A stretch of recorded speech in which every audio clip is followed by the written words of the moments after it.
Guys, मुझे ना income हुआ है, ठीक है। अगर इनकम हुआ है तो उस इनकम को हम लोग क्या करते हैं, 5 हेड्स ऑफ इनकम में लेके जाते हैं। Income from salary, income from house property, income from PGBP, income from capital gains and income from other sources. These are the 5 heads of income as prescribed, ठीक है।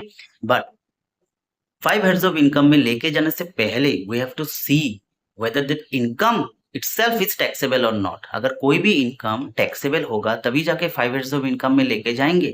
Suppose agricultural income is fully exempt, तो थोड़ी उसको agricultural income को हम लोग 5 heads of income में लेके जाएंगे, नहीं जाएंगे ना।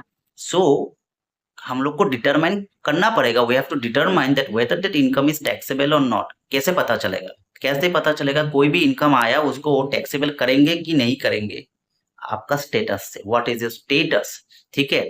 What is your status, what is your residential status in India, उससे हम लोग को पता चलेगा कि आपका इनकम टैक्सेबल होगा कि नहीं होगा, ठीक है।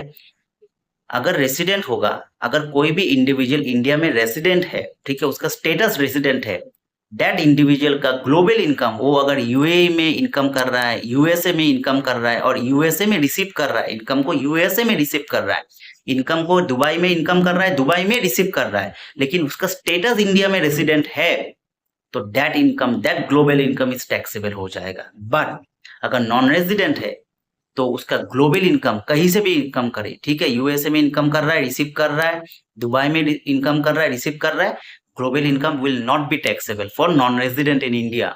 बट इंडिविजुअल का अगर स्टेटस रेजिडेंट हुआ तो उसका एंटर ग्लोबल इनकम टैक्सेबल हो जाएगा। उसके बाद हम लोग क्या करेंगे, 5 हेड्स ऑफ इनकम में उस इनकम को लेके जाएंगे, ठीक है। And the most important part, resident in India is further subdivided into ROR and RNOR. ROR का ग्लोबल इनकम टैक्सेबल होगा, बट आरएनओआर जो है, आरएनओआर, उसका ग्लोबल इनकम टैक्सेबल नहीं होगा।